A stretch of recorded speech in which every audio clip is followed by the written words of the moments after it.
வணக்கம் ஃப்ரெண்ட்ஸ். லட்சுமி அம்மா அவர்கள் எழுதிய பண்ணையார் மகள் அத்தியாயம் 14.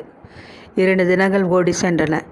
அன்று பகல் தபாலில் வந்த கடிதத்தை உமா சாவதானமாக பிரித்து பார்க்கலானாள். கடிதத்தின் முடிவில் சிவகுமார் என்ற கையெழுத்தை கண்டதும் உற்சாகம் மிக்கவளாக ஆசனத்தில் நிமிர்ந்து உட்கார்ந்து கொண்டு மிகவும் கருத்துடன் வாசிக்க ஆரம்பித்தாள். அன்புள்ள உமா அவர்களுக்கு வணக்கம். நான் அவசர காரியமாக பட்டினம் வரை சென்று வர வேண்டியிருந்தது.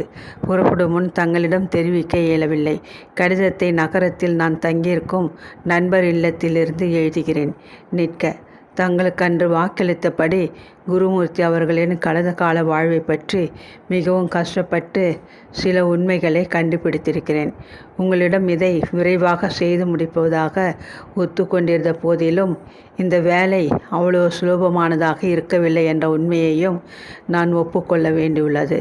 முதலாவதாக, அத்தியந்த நண்பர் அவர்களின் வாழ்க்கையை பற்றி அவருக்கு தெரியாது திருட்டுத்தனமாக ஆராய்ச்சிகள் செய்கிறோமே என்று என் மனசாட்சி உறுத்தி கொண்டே இருந்தது. இரண்டாவதாக, குருமூர்த்தியை பற்றி யாரிடமும் விசாரித்த போதிலும் பலன் தரும் செய்தி ஏதும் யாரும் சொல்ல மறுத்துவிட்டனர். எனினும் என் முயற்சியை கைவிடாது நான் சில நாட்களாக இதே வேலையாக இருந்து சில விஷயங்களை அறிந்து கொண்டிருக்கிறேன். இவைகள் உண்மை என்று நான் மனப்பூர்வமாக எண்ணுகிறேன். அவை பின்வருவன. டாக்டர் குருமூர்த்தி சுமார் 30 ஆண்டுகளுக்கு முன்பு அழகர் நத்தத்தில் வைத்தியர் பணிபுரிந்து வாழ தமது மனைவி 2 மக்களுடன் வந்து குடியேறினார். அழகர் நத்தம் சிறு கிராமம். 30 வருஷங்களுக்கு முன்பு இப்போது இருக்கும் அவ்வளவு முற்போக்கான நிலையில் இருக்கவில்லை. குருமூர்த்திக்கு அவர் எதிர்பார்த்த அளவு வருவாய் கிராமத்தில் கிட்டவும் இல்லை. ஆரம்பத்தில் தமது குடும்பத்தையே போஷிக்க முடியாது மிகவும் திண்டாடி போய்விட்டார். இந்த சந்தர்ப்பத்தில் ஒரு சமயம் பண்ணையார் ஏகாம்பரத்திற்கு அவர் வைத்தியம் செய்ய நேரிட்டது. பண்ணையாருக்கும் அந்த காலத்தில் இப்போது இருந்த செல்வாக்கும் ஆஸ்தியும் இருக்கவில்லை. இந்த பணமும் பிரபலஸ்டர் என்ற வாழ்க்கையும் அவருக்கு கடந்த யுத்தத்தின் போதுதான் ஏற்பட்டவைகளாம். குருமூர்த்தி அவர்களின் சிகிச்சை முறையில் மிகவும் திருப்தி அடைந்த பண்ணையார் வருவாய் இல்லை என்று வைத்தியர் மூட்டையை கட்டி கொண்டு வேறு ஊருக்கு பிரயாணப்படாதிருக்க அவருக்கு உற்சாகம் காட்ட விரும்பினார். அந்த எண்ணத்துடன் தனது பண்ணைக்கும் குடும்பத்திற்கும் வைத்தியராக அவரை நியமித்து கொண்டு வருஷத்திற்கு 10 களம் நெல்லும் 100 ரூபாய்களும் சம்பளமாக கொடுக்க ஒப்புக்கொண்டாராம். மேலும் தமது முயற்சியால் குருமூர்த்தியின் பெயர் அக்கம் பக்கத்து கிராமங்களில் பரவி அவருக்கு தொழிலில் நல்ல அபிவிருத்தி ஏற்படும்படி உதவிகள் பலவும் செய்தாராம். எனவே குருமூர்த்தி ஓரளவிற்கு என்றென்றும் ஏகாம்பரத்திற்கு மிகவும் கடமைப்பட்டவராகத்தான் இருக்கிறார். வைத்தியருக்கும் பண்ணையாருக்கும் இடையே ஏற்பட்ட தொடர்பு நெருங்கிய நட்பாக மாறியது. இரு குடும்பத்தவர்களும் பல நாட்கள் பழகியவர்கள் போல் உறவு கொண்டாடி வந்தனர். இது சமயம் தொடர்ந்து வைத்தியர் வாழ்விலே துக்க சம்பவம் நடந்தது. அவரது 2 குழந்தைகளும் ஒருவர் பின் ஒருவராக இறந்து போனார்கள். அதே வருஷம் அவரது மனைவியும் குழந்தைகளை பின்தொடரவே துன்ப சுமை தாழ முடியாத குருமூர்த்தி தன்னந்தனியாக மிகவும் தத்தளித்து கொண்டிருந்தார். அந்த சமயம் நண்பர் என்ற முறையில் பண்ணையார் ஏகாம்பரம் தம்மால் ஆன தேர்தல் கூறி அவரை மிகவும் தேற்றி வந்தார். பண்ணையில் வைத்தியர் உத்தியோகம் ஒப்புக்கொண்ட ஆண்டுதான் ஏகாம்பரத்திற்கு திருமணம் நடந்தது. ஆரம்பத்தில் அவர் இல்வாழ்க்கையில் மிகவும் இன்பகரமாக தான் இருந்து கொண்டிருந்தார். ஒரு குழந்தை பிறந்தவுடன் என்ன காரணத்தினாலோ அவருக்கும் மனைவிக்கும் மனஸ்தாபம் ஏற்பட்டுவிட்டது. பண்ணையார் தமது மனைவியை தள்ளி வைத்துவிட்டு 2வது முறை திருமணம் செய்து கொள்ள விரும்பினார் என்றும் முதல் மனைவியை ஒதுக்கி வைப்பது சுலபமான காரியமல்ல என்பதை கண்டதும் அவளை வேறு வழியில் தமது வாழ்விலிருந்து அகற்றிவிட முயன்றார் என்றும் வதந்திகள் உலவுகின்றன. இது நிச்சயமாயின் மிகவும் பயங்கரமானதொரு உண்மையாகும். ஏனெனில் பண்ணையார் ஏகாம்பரம் தனது மனைவியை விஷம் வைத்து கொள்ள முயற்சித்தார் என்றும் அதற்காக வைத்தியர் குருமூர்த்தியின் உதவியை நாடினார் என்றும் கூறப்படுகிறது. குருமூர்த்தி இத்தகைய ஒரு பயங்கர காரியத்தில் பிரவேசிக்க மறுத்துவிட்டதனால் பண்ணையாருக்கு கோபம் ஏற்பட்டுவிட்டது என்றும் அதனால் இருவரிடையே பெரிய மனஸ்தாபம் ஏற்பட்டுவிட்டது என்றும் தெரிகிறது. ஏகாம்பரம் தமது மனைவிக்கு விஷம் வைத்து கொள்ள தமக்கு உதவி செய்யும்படி கோரி எழுதியிருந்த ஒரு கடிதம் இன்னமும் வைத்தியர் வசம் சிக்கி கொண்டு இருப்பதால் பண்ணையாருக்கு என்றுமே அவரை பற்றிய பயம் என்று அறிந்து கொண்டேன். தாம் செய்ய நினைத்த அக்கிரம செயலை என்றாவது அம்பலப்படுத்தி விடுவாரோ என்ற இழியில் ஏகாம்பரம் வைத்தியரை ஊரை விட்டு ஓட்ட பல விதத்திலும் முயன்று பார்த்தார் என்றும், ஆனால் குருமூர்த்தி எக்காரணம் கொண்டும் அழகர் நத்தத்தை விட்டு நகருவதில்லை என்று பிடிவாதமாக இருந்துவிட்டதனால் பண்ணையாரின் முயற்சிகள் பலன் அளிக்கவில்லை என்றும் சொல்லிக் கொள்கிறார்கள். இவைகள் அனைத்தையும் டாக்டர் குருமூர்த்திக்கு மிகவும் நெருங்கிய நண்பர்கள் இருவர் மூலம் நான் மிகவும் சாமர்த்தியமாக அறிந்து கொண்டேன். நேரடியாக குருமூர்த்தியிடம் நான் ஏதும் விசாரிக்கவே இல்லை. மற்றபடி வைத்தியர் பற்றி ஏதும் குற்றம் குறைகள் கூற முடியாது. வைத்திய தொழிலை பணத்திற்காக தவறான முறைகளில் அபிஷேகிக்கிறவர் என்றோ யாரும் கடுகளவும் தப்பு கண்டுபிடிக்க முடியாது. பண்ணையார் வைத்தியருடன் மனஸ்தாபப்பட்டு கொண்டு விட்டதை அறிந்ததும் பண்ணையில் ஊதியம் பெற்று வந்த மேனேஜர் தமது எஜமானருக்கு எதிராக வைத்தியரை வீட்டிற்கு அழைத்து உறவு கொண்டாடவோ சிகிச்சை செய்து கொள்ளவோ விரும்பவில்லை. வேறு தனிப்பட்டதொரு விரோதம் மேனேஜருக்கு வைத்தியர் மீது ஏற்பட எந்த காரணமும் இருக்கவில்லை என்று தெரிகிறது. பண்ணையாருக்கும் அவர் மனைவிக்கும் மனஸ்தாபம் ஏற்பட்ட காரணம் யாருக்குமே விளங்காத மர்மமாக உள்ளது. ஒருவருக்காவது ஏன் என்றே தெரியவில்லை. அதை பற்றி நிதானமாக ஆராய்ந்துதான் அறிய வேண்டும். அவசரப்பட்டு பயனில்லை. நான் இங்கே சில தினங்கள் தங்கியிருந்துவிட்டு அடுத்த வாரம்தான் வருவேன். மற்றவை நேரில். தங்கள் உண்மையுள்ள சிவகுமார். கடிதத்தை படித்து விட்டு உமா பத்திரமாக மடித்து தன் மேஜை அறைக்குள் வைத்து பூட்டினாள். தோட்டக்காரி சின்னமுத்துவிடம் எதேச்சியாக பேச்சு கொடுத்து அறிந்து கொண்டிருந்த உண்மைகளை விட சிவகுமார் ஒன்றும் புதிதாக அதிகப்படியாக கண்டுபிடித்து விடவில்லை என்பது உணர்ந்ததும் அவளுக்கு மெத்த மன அயற்சி ஏற்பட்டது. தோட்டக்காரன் சின்னமுத்து கூறியதிலிருந்து வைத்தியர் பண்ணையார் மனைவிக்கு விஷம் வைத்து கொள்ள மறுத்ததினால் வேலையிலிருந்து நீக்கப்பட்டார் என்று தெரிய வந்தது. சிவகுமாரனும் வைத்தியர் மீது பண்ணையாருக்கு துவேஷம் ஏற்பட்டதற்கு இதுதான் காரணம் என்று கடிதத்தில் எழுதியிருந்தான். இருவரும் ஒரே தினசாக கூறுவதனால் ஒரு சமயம் உண்மையாக இருக்கலாம். உண்மை அதுவானால் ஏகாம்பரத்திற்கு மனைவியை விஷம் வைத்து கொள்ள திட்டமிடும் அளவு அத்தனை துவேஷம் ஏன் ஏற்பட வேண்டும்? என்ன காரணத்திற்காக அவர் தமது மனைவியை இந்த பயங்கர சூழ்ச்சியின் மூலம் தமது வாழ்க்கையை நின்று அகற்ற விரும்ப வேண்டும்? ஏன் தனக்குள் பலவாறு இதை பற்றி எண்ணி சஞ்சலத்துடன் உமா ஹாலுக்குள் முன்னும் பின்னும் கூண்டில் அடைக்கப்பட்ட புலி போல் உலவிக் கொண்டிருந்தாள். சப்தமிடாது நுழைந்த வேலைக்காரன் அம்மா என்று கூப்பிட்டுவிட்டு பின்னால் வந்து நின்றான். சிந்தனையில் மூழ்கி கிடந்த அவள் திடுக்கிட்டு திரும்பி பார்த்தாள். மேனேஜர் ஐயா வீட்டிலிருந்து அம்மா வந்திருக்காங்க என்று பராக்கு கொடுத்தான் அவன். உள்ளே வர சொல்லேன் என்று அவள் கூறிய முடிக்க முன், மன்னிக்க வேண்டும், முன்கூட்டியே தகவல் கொடுக்காது நானே வந்து விட்டேன் என்று இனிமையான குரல் கேட்டது. தன் தங்க நிற மீனுக்கு எடுப்பாக அணிந்திருந்த கரும்பிச்சை நிறப்பட்டு சேலை தலைப்பை இழுத்து முதுகை போர்த்தி மூடிக்கொண்டு மிகவும் ஒடுக்கமாக உள்ள வந்தாள் மேனேஜரின் அருமை சகோதரி செண்பகவல்லி. அவளை கண்டது உமாவுக்கு அன்றிலிருந்த மனநிலையில் அதிக நேரம் உற்சாகத்துடன் வார்த்தையாட வேண்டும் என்ற ஆவல் ஏற்படவில்லை.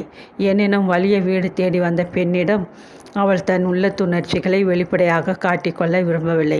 வாருங்கள், உட்காருங்கள் என்று எதிரே கிடந்த ஆசனத்தை காட்டி உபசரித்தாள். பத்திரமாக தன் கரத்தில் சுருட்டி கொண்டு வந்திருந்த காகித பொட்டலத்தை அவிழ்த்து அதிலிருந்து ஒரு சிறு வெல்வெட் துணியை உமாவிடம் கொடுத்துவிட்டு செண்பகவல்லி சாவதானமாக ஆசனத்தில் அமர்ந்து கொண்டாள். இதெல்லாம் என்ன என்று உமா கேட்டு முடிப்பதற்குள் லேசாக சிரித்தாள் செண்பகம். தன் அழக முகத்தை தழுக்காக குலுக்கி கொண்டு, ஒன்றும் பிரமாதமான விஷயமல்ல. அன்று தாங்கள் எங்கள் வீட்டிற்கு விருந்து சாப்பிட வந்த போதே இதை தங்களுக்கு அளிக்க வேண்டும் என்று ஆவலாக இருந்தேன். ஆனால் விரைவாக முடிக்க முடியவில்லை. இன்று காலை தான் தைத்து முடித்தேன். உடனே கொண்டு வந்து கொடுக்க வேண்டும் என்று ஆசையாக இருந்தது. ஓடி வந்தேன் என்று முடித்தாள். நீல நிற வெல்வெட் துணி மீது கைகளுக்கும் கழுத்திற்கும் அழகு செய்ய பூங்கொடி போன்ற சரிகையில் மிகவும் அற்புதமானதொரு வேலைப்பாடு செய்யப்பட்டிருந்தது. வந்தனம், இதை மிக சிரமப்பட்டு செய்திருப்பீர்கள். ரொம்ப அழகாக இருக்கிறதே என்று ஆச்சரியத்துடன் பகர்ந்த உமா அருகில் வந்து அமர்ந்து கொண்டாள். அழகும் அதே சமயம் தையல் கலையில் அபார திறமையும் படைத்திருந்த அந்த பெண்மணியை தனக்குள் வியந்து கொள்ளாதிருக்க அவளால் முடியவில்லை. அதிக சிரமம் ஏதும் கிடையாது, இது என்ன அப்படி பிரமாதமான வேலை என்று சூழ் கொட்டிய சண்பகம் நிமிர்ந்த ஆகாயத்தை பார்த்தாள்.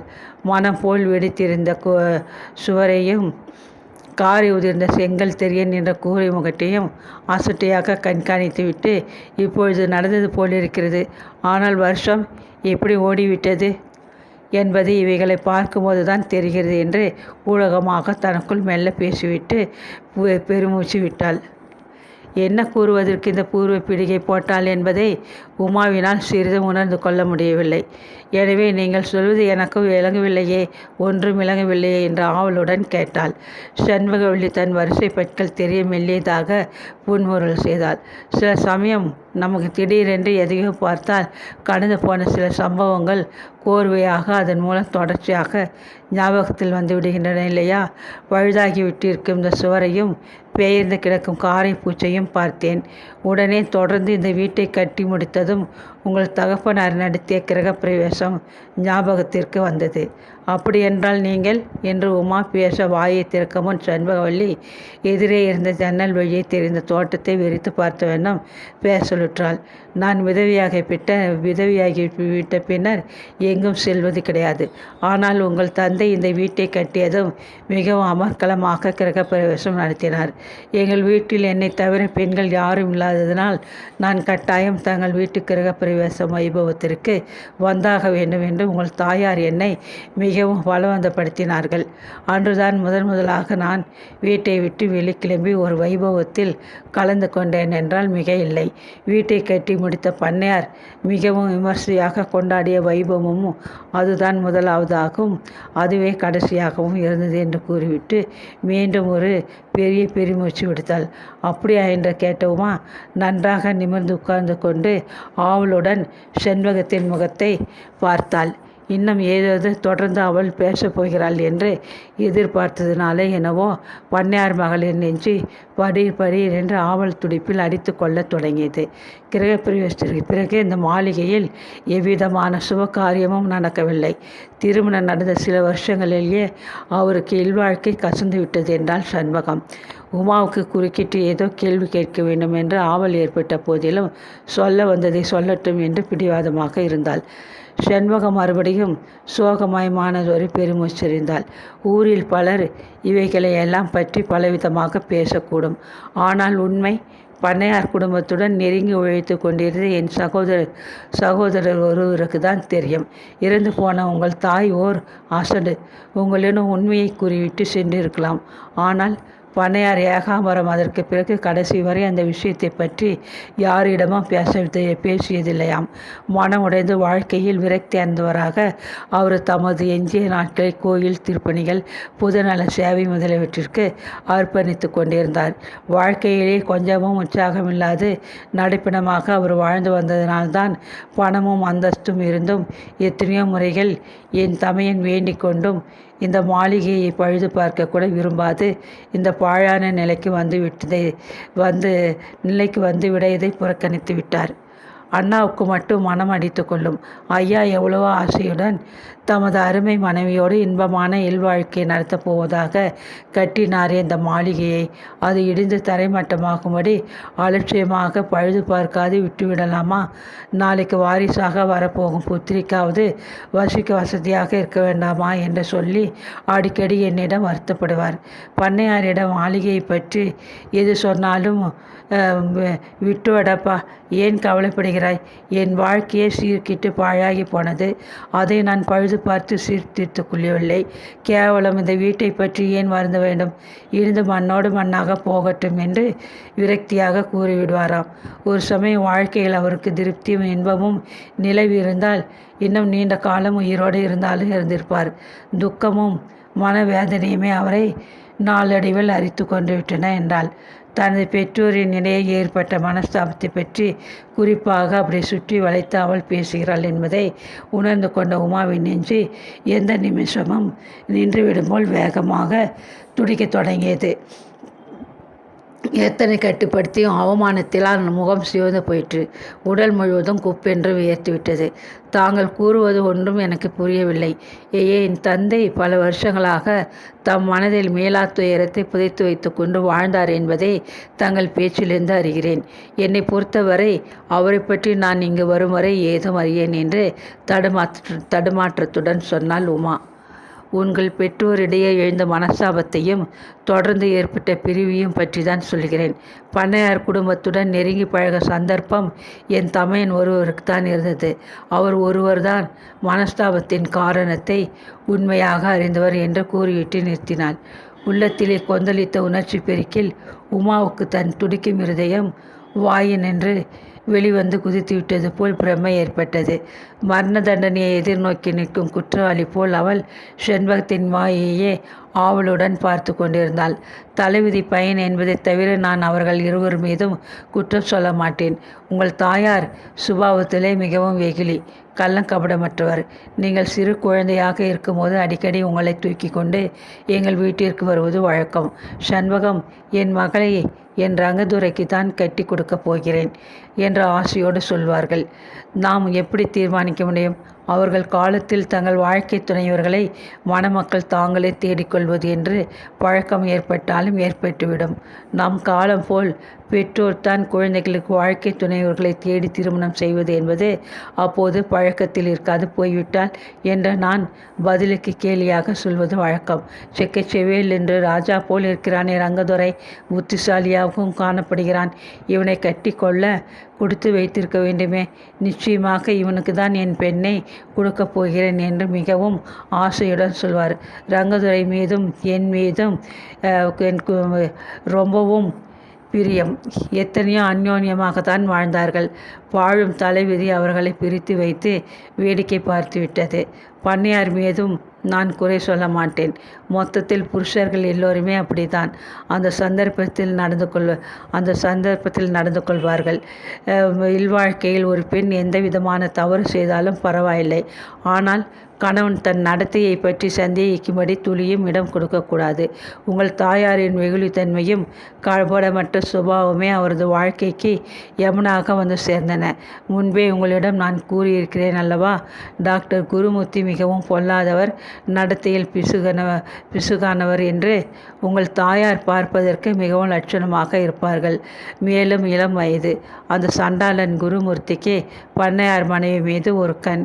குடும்ப வைத்தியன் என்று அந்த பாவி பண்ணைக்குள் காலை வைத்ததுமே எல்லோருக்கும் சனீஸ்வரன் பிடித்து கொண்டு விட்டான் என்றுதான் சொல்ல வேண்டும். வைத்தியரது வஞ்சனையை அறியாது வைதேகி அம்மாள் அவருடன் சிரித்து பேசுவது வழக்கம். அவனும் வைத்தியம் செய்வதாக சொல்லிக்கொண்டு நேரமில்லாத நேரமெல்லாம் பண்ணைக்கு வருவது வழக்கமாக இருந்தது. என்னிடம் தவறாக நடந்ததிலிருந்து குருமூர்த்தி மீது அண்ணா மிகவும் கோபமாக இருந்தார். பண்ணைக்கு அவன் வரும்போதெல்லாம் மிகவும் கவனமாக அவனை கண்காணித்து கொண்டு தான் இருந்தார். வைத்தியர் பண்ணையில் அவனை கண்காணித்து கொண்டு தான் இருந்தார். வைத்தியர் பண்ணையில் பெண்களிடம் நெருங்கி பழகுவதை கண்ட அண்ணா அஞ்சினார். ஆனால் வெளியில் சொல்லவும் முடியாது, எஜமானிக்கு எடுத்து புத்தி போதிக்கவும் முடியாது. திண்டாடி போனார். தமது மனைவியிடம் மிகவும் உரிமை பாராட்ட வைத்தியர் நெருங்கி பழகியது பண்ணையாருக்கு பிடிக்கவில்லை. எந்த ஆண் பிள்ளைக்கு தான் பிடிக்கும்? நாலாவட்டத்தில் ஏகாம்பரம் அவர்களுக்கு சந்தேகம் ஏற்படும்படி சில சம்பவங்கள் நடந்தன. அவைகளை பற்றி விவரிக்கவும் மனம் கூசுகிறது. ஒரு சமயம் நீங்கள் அவைகளை கேட்டதும் என் மீது கோபம் கொண்டாலும் கொள்வீர்கள் என்று மூச்சு விடாது இடையிடையே கண்ணீர் விட்டும் பெருமூச்சு விட்டும் பேசி நிறுத்தினாள். தனது தாயை பற்றி இதுவரை அவள் கேட்டிராத இந்த புதிய கதை உமாவின் நெஞ்சத்தை பதற செய்தது. அவமானத்தினாலும் ஆத்திரத்தினாலும் அவள் உடல் அனலாக தகித்தது. எனினும் சண்பகவல்லி கூறவிருந்த முக்கியமான அந்த பாகத்தை அவள் கேட்டறிய விரும்பினாள். எனவே திடீரென்ற கதையின் நடுவில் அவள் நிறுத்தி அதை கண்டதும் மன அயற்சி தள்ளாது. உமா, மேலே சொல்லுங்கள். உண்மையை கேட்க நான் ஏன் தயங்க வேண்டும்? உங்களிடம் ஏன் கோபப்பட வேண்டும்? தாராளமாக நடந்ததை சொல்லுங்கள் என்று நிதானமான குரலில் கேட்டாள். ஒரு சமயம் பண்ணையார் வெளியூருக்கு போயிருந்தார். வர சில நாட்கள் செல்லும் என்று எல்லோரும் நினைத்து கொண்டிருந்தார்கள்.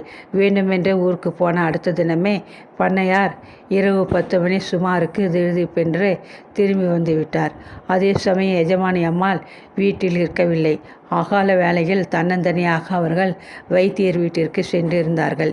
குருமூர்த்தி மனைவி மக்களை இழந்து அது சமயம் தனியாக கடைத்தெரு கோடி வீட்டிலிருந்து ஒரு வீட்டில் வசித்து கொண்டிருந்தார்.